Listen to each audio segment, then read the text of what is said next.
बहुत सी ऐसी बातें हुई जो प्रभु आपके क्रूस से पहले घटित हुई हम पर प्रकाशित करें, और वो प्रकाशन जो आपके आत्मा के द्वारा से ऊपर से आते हैं, मैं बेटा खुदावन यहाँ पर सांसारिक जीवन की कोई सोच प्यारे पिता परमेश्वर जगह न रखने पाए। हम आपके प्रिय लोगों को आपके अग्नि में बवंडरों में और सुरक्षा बाड़े में समर्पित करते हैं, और ये प्रार्थना खुदा प्रभु यीशु मसीह के नाम में पर मांग लेते हैं, आमीन।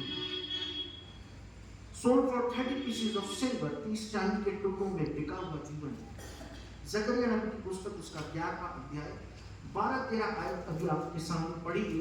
भविष्यवक्ता जकरिया यहाँ पर कुछ बात कर रहा है, और ये बात जो है आज प्रकाशित हुई। आज का दिन बड़ा खास है जब प्रभु यीशु मसीह अपने चेलों के साथ आखिरी फसह खाते हैं, और ये फसह जो था, ये आखिरी फसह अख़मीरी रोटी का पर्व है एक्चुअली।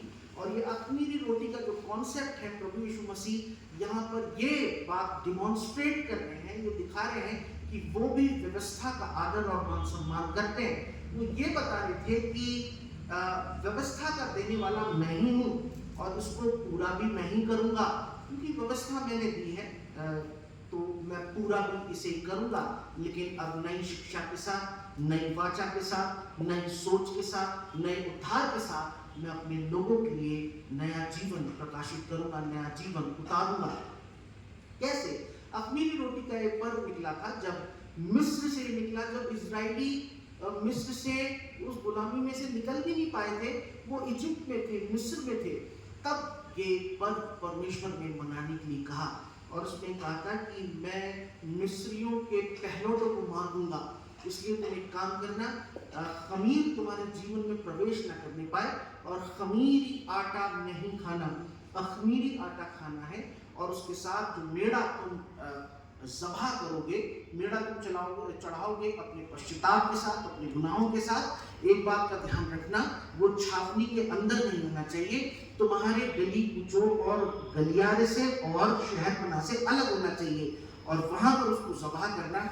और फिर उसको जल्दी एक हाथ पीछे बांधकर, एक हाथ में लाठी लेकर और एक हाथ से जल्दी कड़वे साथ बात के साथ खाना है। और ये पहला दिन जो है, ये 7 दिन तक मनाया जाता था। पहला दिन ये न्यू ईयर का दिन कहलाया जाएगा। ये पहले महीने का, वर्ष का पहले महीने का पहला दिन होगा। ब्यूटीफुल, यानी आज का दिन न्यू ईयर था अकॉर्डिंग टू हिब्रू कल्चर। हम नहीं जानते इजिप्ट में जब परमेश्वर ने इसको दिया था, अब उसकी हम तह तक गहराइयों में नहीं पहुंचेंगे, लेकिन फिर परमेश्वर ने कहा पहला दिन। तो आज का ये फसह का यानी अख़मीरी रोटी का पहला दिन है, जब प्रभु यीशु मसीह व्यवस्था को पूरा करने बैठ गए चेलों के साथ, और वहां पर वो फसह खाते हैं। और वहां पर फसह खाते खाते अचानक से बोले, कुछ भावनाओं को उन्होंने यहाँ पर प्रकट किया। कहने लगे, मेरा पकड़वाने वाला इसी मेज पर मौजूद है। तो चेले झुक कर पूछने लगे, और धीमी आवाज से, जिसे हम विस्परिंग कहते हैं, कहने लगे, क्या गुरु वो मैं हूँ? क्या वो मैं हूँ?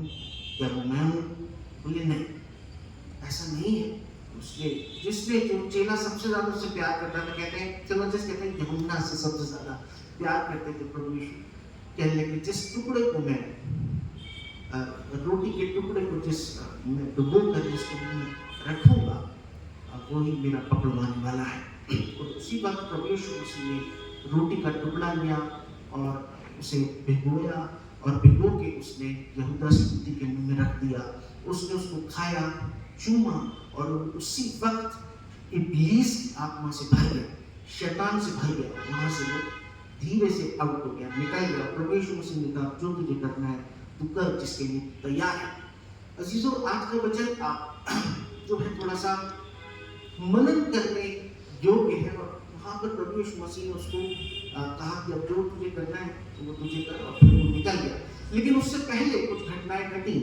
आइए इस वचन को देखें। तो जकरिया का वचन है, बहुत पीछे जाते हैं। ये किताब प्रभु यीशु मसीह से 600 वर्ष पहले लिखी गई, बहुत पुराने वक्त में लिखी गई जकरिया नबी की किताब। भविष्यवक्ता जकरिया ऐसे चरवाहे के विषय में यहाँ पर बात बता रहा है, जो अपनी ही भेड़ों द्वारा अस्वीकार कर लिया है। जो उसकी प्रजा की भेड़ें थी, उसने कहा कि हम तुझे स्वीकार नहीं करते। उस चरवाहे ने अपनी सेवाओं, अपनी मेहनत का दाम मांगा कि मैंने जो सेवाएं की हैं, मैंने जो कार्य किया है, मैंने जो मेहनत मशक्कत की है, उसका मुझे दाम दो, उसे मुझे कुछ भी दो, जो भी तुम चाहते हो। पढ़े जकरिया 11, 12, 13। तब मैंने उनसे कहा, यदि तुमको अच्छा लगे तो मेरी मजदूरी दो, और नहीं तो मत दो। तब उन्होंने मेरी मजदूरी में चांदी के 30 टुकड़े तोल दिए। तब यहोवा ने मुझसे कहा, इसे कुम्हार के पास भेज दो। क्या मतलब है इस बात का, अभी हम समझेंगे। इसे कुम्हार के पास, कुम्हार कौन होता है? जो मट्टी के बर्तन बनाता है, पता नहीं क्यों फेंक दो। इसे कुम्हार के पास फेंक दो। ये वो बड़ी रकम है जिस पर उन्होंने मेरा मूल्यांकन किया है। उनके हिसाब से ये बहुत बड़ी रकम है, जिन्होंने उनके हिसाब से मेरा मूल्यांकन कर लिया कि 30 चांदी के टुकड़े, ये सिक्के नहीं है, 30 चांदी के टुकड़े हैं। इसलिए मैंने 30 सिक्के लिए, 30 सिक्के लिए और उन्हें यहोवा के मंदिर में कुम्हार के पास फेंक दिया। ये वचन है जो जकरिया नबी यहाँ पर लेकर आते हैं। क्या कारण है, क्यों बोला ऐसे? मत्ती ने, जब हम मत्ती रचित सुसमाचार पढ़ते हैं, उसका 26वां अध्याय 14 से 15 अगर आप पढ़े, तो मत्ती ने यीशु मसीह के अंतिम घटनाओं को लिखा।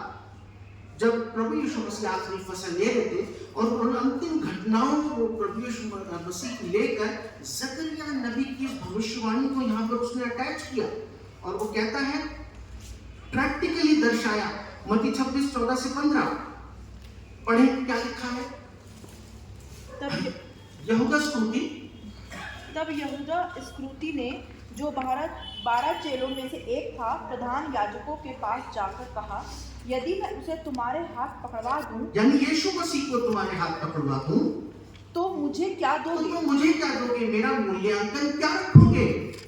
उन्होंने उसे 30 चांदी के सिक्के तोलकर दे दिए। उसे 30 चांदी के सिक्के तोलकर दे दिए कि हम तुझे ये देंगे। बैठिए अजीजों, ये एक अपमानजनक राशि थी, एक दास की कीमत, और उसने अपने आप को यहां तक नीचे गिरा लिया कि याजकों ने के हिसाब से, जहां पर हम ये देखते हैं कि याजक फरीसी जो जिनके पास यहूदा आया था, उसको सिर्फ 30 चांदी के सिक्कों में तोलते हैं। उसकी कोई वैल्यू नहीं थी। अगर बाजार में वो जाते तो बाजार में एक दास से ज्यादा मूल्य उस 30 चांदी के सिक्कों से ज्यादा था। उससे ज्यादा इंपॉर्टेंस किसी दास की, किसी नौकर की उससे ज्यादा थी। लेकिन उन्होंने उस दास का मूल्यांकन 30 चांदी के सिक्कों में लगाया। प्रभु यीशु मसीह का एक जो चेला, जिसका मूल्यांकन उन्होंने इतना नीचे गिरा दिया कि वो दाम एक दास का था ही नहीं, और वो उसी घड़ी से उसे पकड़वाने का अवसर ढूंढने लगा। किस तरीके से प्रभु यीशु मसीह को पकड़ो? प्रभु की योजनाएं हम देखते हैं, परमेश्वर की योजना हम बड़े उत्तम तरीके से यहाँ पर देखते हैं जकरिया नबी की किताब में।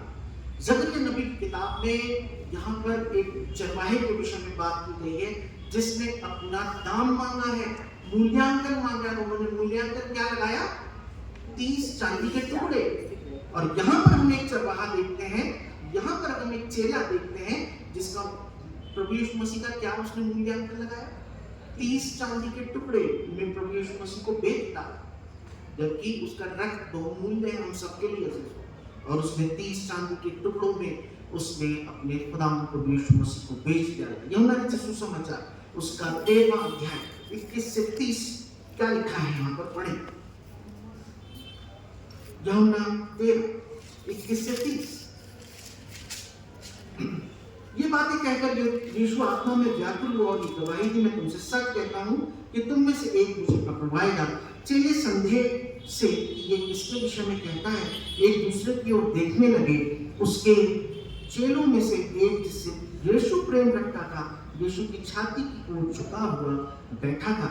शमौन पतरस ने उसकी ओर संकेत करके उससे पूछा, बता दो वो किसके विषय में कहता है। पर उसने उसी तरह यीशु की छाती की ओर झुके हुए उससे पूछा, हे प्रभु वो कौन है? यीशु ने उत्तर दिया, जिसे मैं ये रोटी का टुकड़ा डुबो कर दूंगा वही है। उसने उसे टुकड़ा डुबो कर शमौन इस्करियोती के पुत्र यहूदा को दिया। टुकड़ा लेते ही शैतान उसमें समा गया। तब यीशु ने उससे कहा, जो तू करता है तुरंत कर। परंतु बैठने वालों में से किसी ने ना जाना कि ये बात उससे किस लिए कही गई। यहूदा के पास थैली रहती थी, इसलिए किसी ने ये समझा कि यीशु उससे कह रहे हैं कि जो कुछ हमें पर्व के लिए चाहिए वो मोल ले ले, या ये कि कंगालों को कुछ दे। अतः वह टुकड़ा लेकर तुरंत वहां चला गया, और ये रात का समय था जब ये हुआ। पर रोज अखमीरी पर्व के दिन जहां पर 3 काम मेज पर हुए हैं। 3 things happened today। सबसे पहला काम, यहाँ पर प्रभु यीशु मसीह ने मत्ती रचित सुसमाचार 26वां अध्याय 26 आयत से 35 आयत तक एक वाचा बांधी है, एक नई वाचा बांधी है। ये तो फसे का पर्व बनाते थे, अखमीरी रोटी का पर्व बना रहे हैं, उसके साथ दाखरस पीते थे। ऐसी दाखरस इज डिफरेंट थिंग, दाख मधु इज डिफरेंट थिंग, एंड मदिरा इज डिफरेंट थिंग। ये तीनों अलग अलग चीजें हैं। यहाँ पर दाखरस पीते थे। आज जो हम पिएंगे वो भी अंगूरों का रस, जिसे दाखरस कहा जाता है। दाख मधु इज रेड वाइन, एंड उसमें भी अल्कोहल किसी कंटेंट में होता है, दोनों। और जो मदिरा होती है that is actually pure alcohol, और तीनों ही चीजें बाइबल के अंदर मेंशन्ड है। तो यहाँ पर यीशु प्याला लिए हुए बैठे हुए हैं। पुराने वक्त से वो मीट के साथ और अखमीरी रोटी के साथ उसको पीते थे। और कौन सी वाचा को याद करते हुए, पुरानी वाचा के मैं तुम्हें मिस्र से निकाल लाऊंगा। कौन सी वाचा? मैं तुम्हें जिस देश में दूध और मधु की धाराएं बहती हैं उस देश में पहुंचाऊंगा। ये सब पुरानी वाचाएं थी। वो वाचाओं पर अभी भी आज भी बहुत से इजरायली लगे हुए ईमान रखते हैं, और आज भी कर रहे हैं वो। प्रभु यीशु मसीह यहाँ पर बैठे हैं नई वाचा को तैयार करने के लिए। I am sitting with you at this time to prepare new covenant. मैं नई वाचा यहाँ पर बांधने पर हूँ, और तब प्रभु यीशु मसीह यहाँ पर नई वाचा बांधते हैं उद्धार के लिए, हमारे जीवन के लिए, हमारे जीवन को बचाने के लिए। प्रभु यीशु मसीह ने कहा कि रोटी जो मैं तुम्हें आज देता हूँ ये मेरा बदन है, जो तुम्हारे वास्ते दिया जाता है। जो समझ नहीं पा रहे तो क्या करें, पूरे क्रूस पर प्रभु यीशु मसीह ने अपना जीवन, अपना शरीर तोड़ डाला सारे संसार के लिए। उसका रक्त जो बहाया गया हम सब के लिए बहाया गया। नई वाचा का मेरा लहू है जो तुम्हारे वास्ते बहाया जाता है। इसकी यादगारी में ये किया करना, क्योंकि वहां पर पुराने नियम में, व्यवस्था विवरण में वहां पर स्पष्ट है, कहते हैं ये सदा के लिए विधित है, फॉरएवर एंड एवर। अब प्रभु यीशु मसीह जब आए तो उसको वो कर रहे हैं, लेकिन नई वाचा उसको एस्टैब्लिश कर रहे हैं कि यहाँ पर यीशु ने कहा कि मैं अब से प्याला आज तुम्हारे साथ पी रहा हूँ, अब फिर ये वायदे के साथ कि मैं अभी प्याला नया वहां पीऊंगा। नई वाचा बांधना। दूसरा काम आज मेज पर जो हुआ है वो है यहूदा स्क्रूति का विश्वासघात, जिस पर हम मनन कर रहे हैं। और तीसरा काम जो आज हुआ वो है वर्शिप। बहुत छोटी सी आयत है वो, उन्होंने भजन गाया, वर्शिपिंग लॉर्ड एंड लेफ्ट। वहां पर उन्होंने गीत गाया, भजन गाया और चल दिए। 3 काम हुए। नई वाचा का बांधना जो बहुत इंपॉर्टेंट है। तीसरा यहूदा स्क्रूति का विश्वासघात, और वर्शिपिंग लॉर्ड मत्ती 26:30। और उन्होंने आराधना करी और वो स्थान छोड़ करके वहां से चले गए। यहूदा स्क्रूति ने वो सिक्के लिए और यीशु को पकड़वा दिया। फिर उसने सिक्कों का क्या किया अजीजों? मैं सोचने लगा, मैं आज बहुत बिजी था किसी और काम में, तो आई एम लेट ऑल्सो। मैंने यहाँ पर क्वेश्चन मार्क लगा दिया। मैं इसको कंटिन्यू करने वाला था कल के दिन में, मैंने समय निकाला, आपको लेट कर दिया, लेकिन मैंने कहा ये हम यहाँ पर जरूर कंप्लीट करेंगे, कल के लिए नहीं छोड़ेंगे, कल की बात कल के दिन में करेंगे।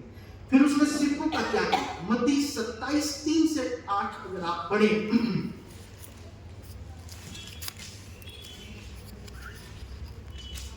मत्ती रचित सुसमाचार उसका 27वां अध्याय 3 से 8।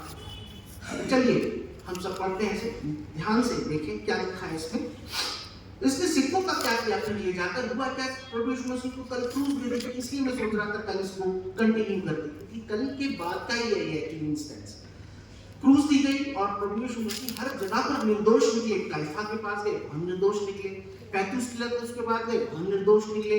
पता नहीं और कितनी अदालतों में यीशु को ले गए थे, और वो वहां पर वो निर्दोष निकले।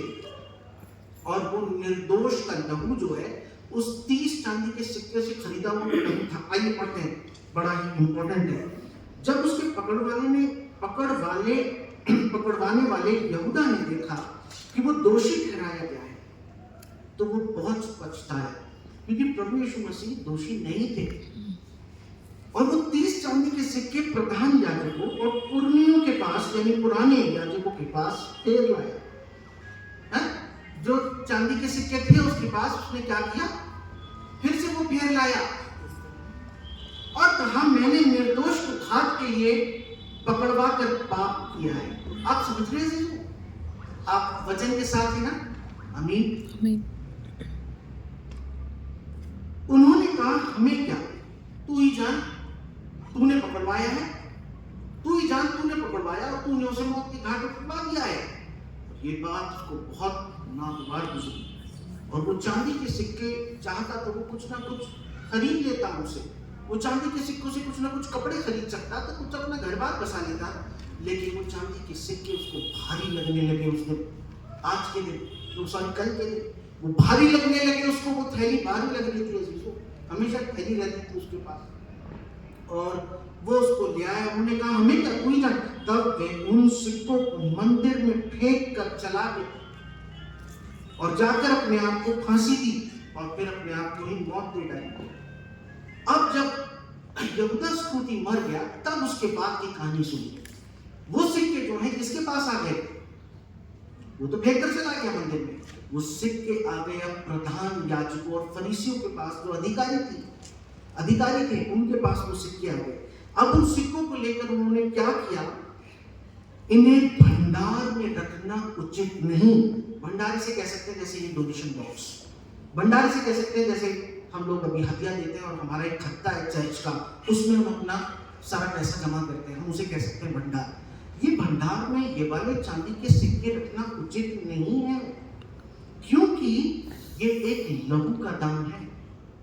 अब वो लहू का दान निर्दोष है, दोषी है, इन्हें से कोई मतलब नहीं। वो कह रहे हैं लहू का दान मंदिर में इसको रखना ठीक नहीं।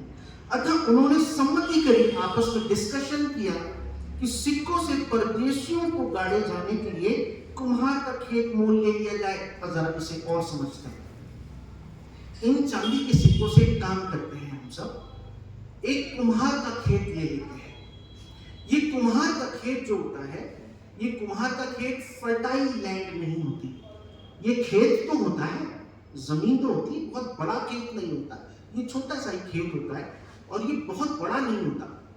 ये इतना ही बड़ा होता है जितना थोड़ा बहुत, जैसे ये इतना बड़ा मैदान सा, उस समय में 30 चांदी के सिक्के बहुत होते होंगे।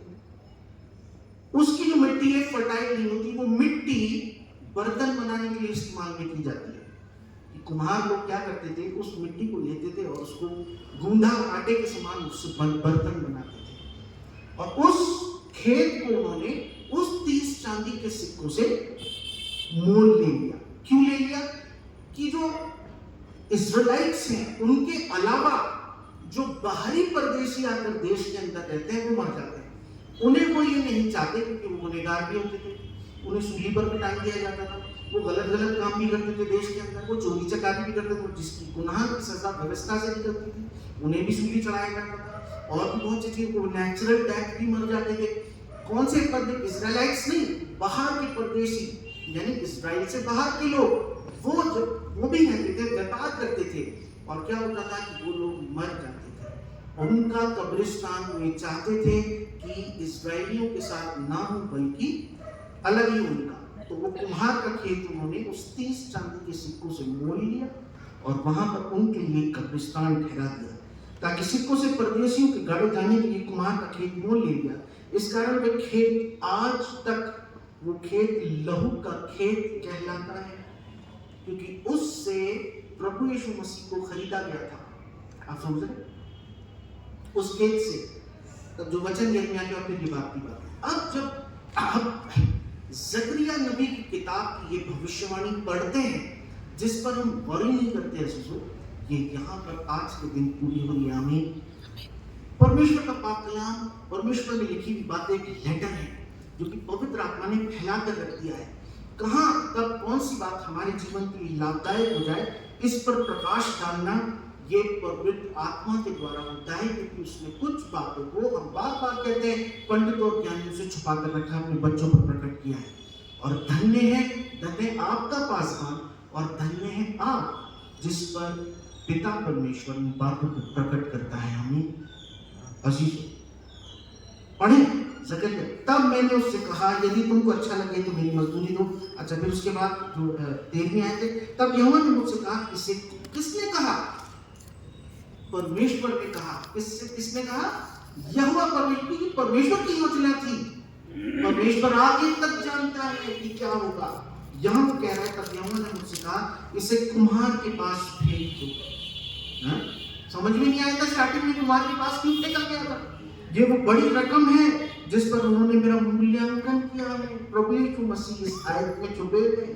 प्रभु Yeshu Masih is hidden in this words, the cross of lord Jesus Christ. प्रभु यीशु मसीह का बेचा जाना इस जगह पर छुपा हुआ है जिस पर उन्होंने मेरा मूल्यांकन। इसलिए मैंने 30 सिक्के लिए और उन्हें यहोवा के मंदिर में कुम्हार के पास फेंक आया। उस समय भविष्यवाणी उस समय के लोगों को समझ भी नहीं आई, लेकिन आज ये भविष्यवाणी पूरी हुई, आज से 2000 वर्ष पूर्व, जिस पर हम प्रकाश डाल रहे हैं। अजीजों, यहूदा स्कूती ने वो सिक्के लिए और यीशु को तो पकड़वा दिया, और फिर उसने सिक्कों का क्या किया? जकरिया नबी की भविष्यवाणी पूरी हुई और उद्धार की कहानी इतिहास में छुपी है, दर्ज है, जिसको आज हम मनन करें। Father Sahib, then why we are sitting in this holy place and what is the message of Monday Thursday? Monday Thursday का क्या मैसेज है, क्या आज का संदेश है? Sometimes we show an attitude of Yehuda Scruti. मेरे साथ नहीं, चर्च के साथ नहीं, खुदा के साथ हम अपना कभी कभी एटीट्यूड परमेश्वर के साथ बिल्कुल से बेहतरीन वाला यहूदा स्कूती की तरह करते हैं। क्या हम अपने उद्धार का मजाक तो नहीं बनाते? वो भारी उद्धार जिसकी लिए जान क्रूस पर दी गई। आपको पता है, कल हम मनन करेंगे, वो एक 1.5 इंच की कीलें उस कोड़े में थी, और कितने कोड़े मारे गए थे उसके? अजीजों, जब वो कीलें उसके शरीर में घुसती थी ना, तो जैसे खेत को खोद देते ना, ऐसा शरीर बन गया था प्रभु यीशु मसीह का। क्यों कर रहा है ये व्यक्ति ऐसा? क्या इसके पास इतना बल नहीं था जिसने मुर्दे को 4 दिन के मुर्दे को कब्रों में से बाहर निकाल दिया, खुद अपने आप को कब्रों में से बाहर निकाल दिया? क्या कारण है?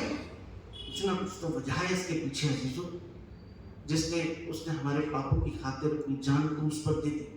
क्या हमने अपने उद्धार को का उपहास तो नहीं बना रखा, मजाक तो नहीं बना रखा, हल्के में तो नहीं ले रखा?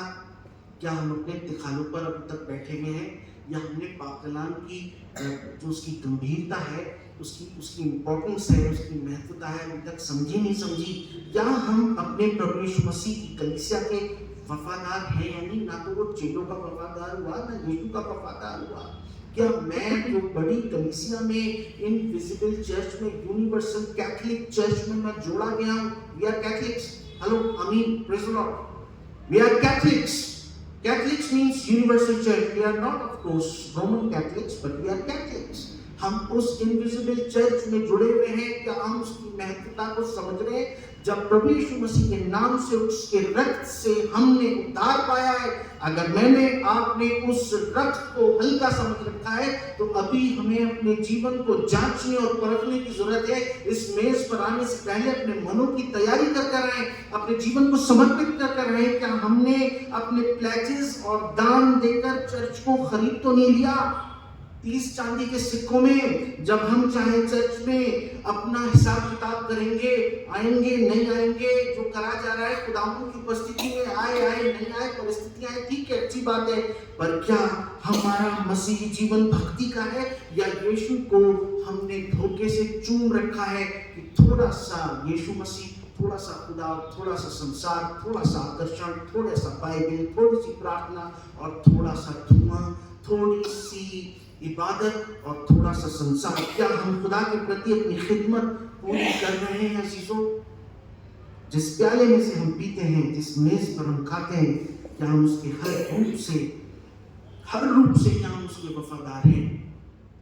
क्या हमारे अंदर यहूदा का स्वभाव तो नहीं आ जाता?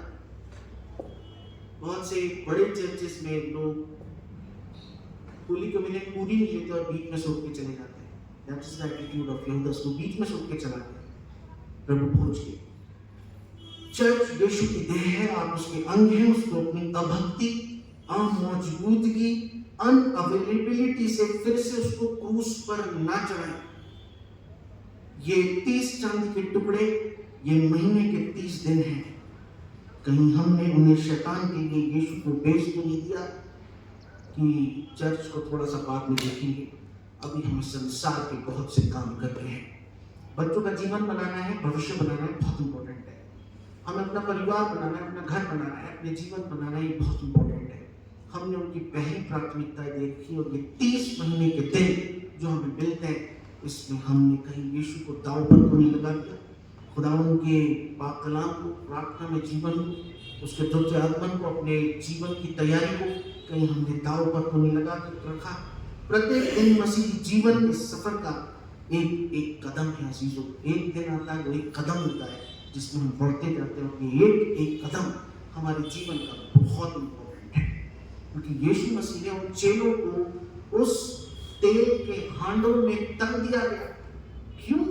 क्यों ऐसा क्यों उन्होंने किया? घर बार शादी कर रहे थे, घर बार बच्चे पैदा कर रहे थे, लेकिन उन्होंने अपनी जानें, उनको पता था उनको अपनी जानें देनी होंगी ताकि हम बचाए जाए, संसार बचाया जाए। तभी वो चेले कहलाए, डिसाइपल्स, ताकि मैं और आप बचाए जा सकें। Try to understand the importance of your salvation, the biggest act of salvation that had happened before 2000 years ago, मेरे और आपके जीवन के लिए। आज ये 30 चांदी के सिक्के हमारे जीवन में एक शिक्षा लेकर आए हैं। ये 30 चांदी के सिक्के खुदावंद प्रभु यीशु मसीह का मुंह चूमना, ये धोखे का अहेर बनाना, यीशु सब जानते हैं। आज भी जैसे लोग यहूदा स्मृति को जानते थे, उसकी मन की मंशा को, आज भी हम सबको जानते हैं। हमारे मन की मंशाओं को पहचानते हैं। खुदावंद प्रभु यीशु मसीह अजीजों, जब आप प्रभु की मेज पर आते हैं तो आप वो प्रभु के पवित्र लोग हैं, जो खुदावंद के रक्त के द्वारा खरीदे गए पवित्र लोग हैं। आज का वचन हम सब के जीवन के लिए बड़ा लाभदायक है। आज ये मॉन्डे थर्सडे, यीशु आज की रात खामोश रहे, गतसमनी के बाद में घुटनों के बल वो प्रार्थना करते रहे और हमें सिखाते रहे प्रार्थना करते रहना, ताकि आजमाइश में न पड़ो। चेले भी सो जाते थे, सोना बुरी बात नहीं होगी, अब सोते रहो। एक वक्त ऐसा ना ही अब सोते रहो, no this is the time, time is over. सोना जरूरी है, बहुत अच्छी बात है, आने में देर हो सकती है यीशु के, लेकिन वो पहले की बातें थी। लेकिन अब 10 कुमारियां सो रही थी। ऐसा नहीं था कि 5 सो रही थी, 5 जग रही थी, 10 की 10 सो रही थी, लेकिन 5 की तैयारी थी, 5 कलीसियाओं की तैयारी थी, और 5 कलीसियाओं की तैयारी नहीं की थी। कुमारियां जो ये कलीसियां हैं, और हम उस कलीसिया में हैं जो अपने मनों की, अपने जीवन की, आत्मिक जीवन की, अपने शरीरों की तैयारी करते हैं उसके द्वितीय आगमन के लिए। परमेश्वर आप सबको आशीष दे। God bless you.